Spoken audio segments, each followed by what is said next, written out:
पहले के टाइम पे फैमिलीज को एक बहुत इम्पोर्टेंट पिलर माना जाता था कि जब सारे भाई बहनें बच्चे उनके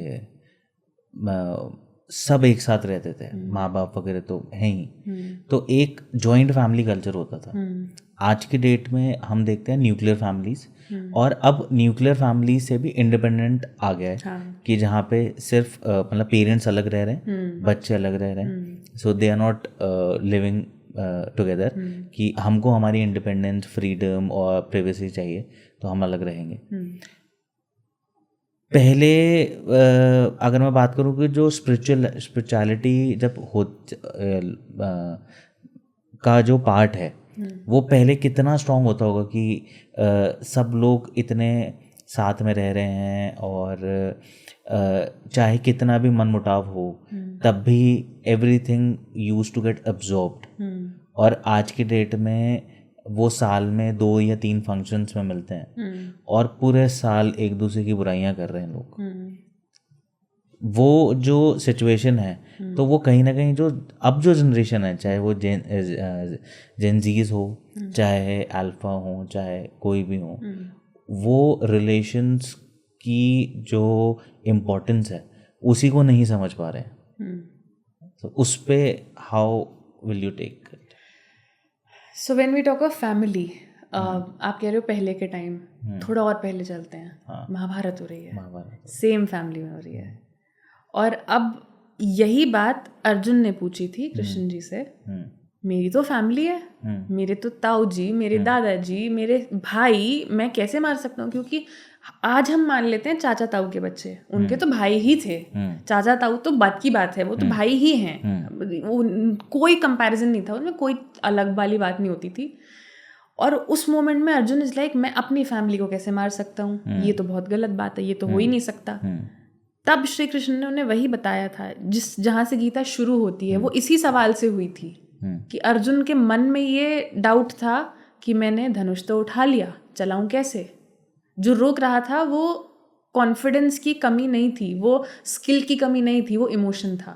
और हमेशा इमोशन ही होता है जो बाकी की दुनिया को बदल सकता है। वो पॉजिटिव भी हो सकता है, नेगेटिव भी हो सकता है। वहीं से गीता शुरू होती है। फैमिली हमें बिट बाय बिट बिल्ड करती है। हम मैक्सिमम चीज़ें अपने घर से ही सीखते हैं। और जैसा आप कह रहे हो कि पहले लोग साथ रहते थे, मुझे लगता है पहले कॉम्प्रोमाइजेस बहुत होते थे और लोग रेडी थे कॉम्प्रोमाइज़ करने के लिए।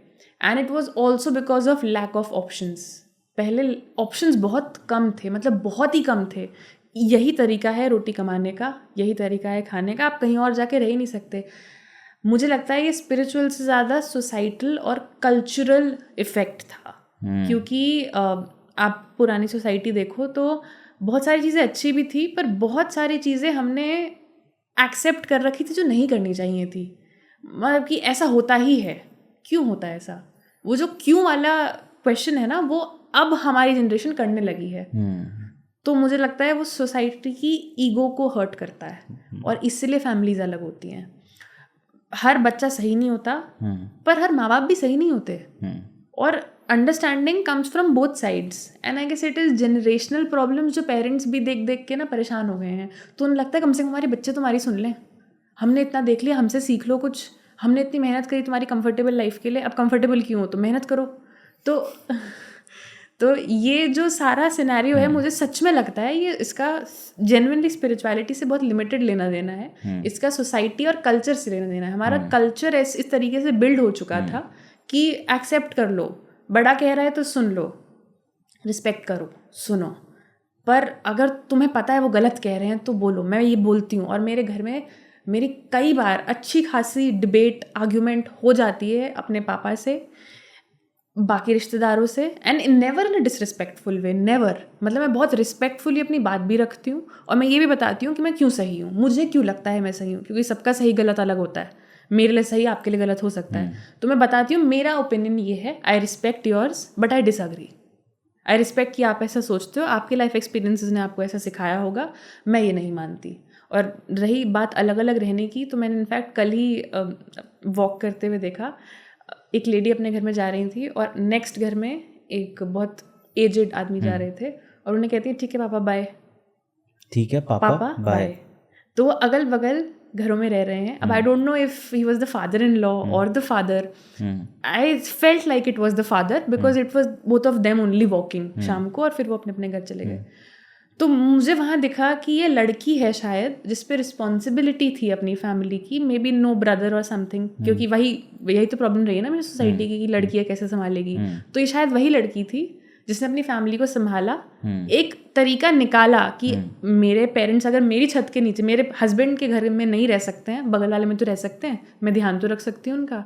तो मुझे लगता है विद टाइम जो समझदार हैं वो आज भी सही तरीके निकाल रहे हैं प्रॉब्लम्स के, सॉल्यूशंस के। और जो वो बुराई वाली बात तो खैर इंसान की अपनी प्रॉब्लम है, उसका कुछ नहीं कर सकते आप। जब तक आप खुद को नहीं सुधारोगे आप दूसरे की बुराई करना भी बंद नहीं करोगे। आपकी खुद की इनसिक्योरिटीज़ हैं, आप दूसरों पर निकाल रहे हो। दूसरे ने गाड़ी ले ली, तुम भी ले लो, उसकी बुराई करके क्या मिल जाएगा तुमको? या फिर इधर उधर जाके ये करवा दो, उस पर वो करवा दो, जो यूजुअली इंडियंस तरीके अपनाते, क्या मिल जाएगा तुमको? वो सब लौट के आना है, वो सब तुम्हें ही मिलेगा वापस। उसका 2 दिन शायद बुरा हो जाएगा, तुमने लंबा चौड़ा अपना कार्मिक वो बिगाड़ लिया है।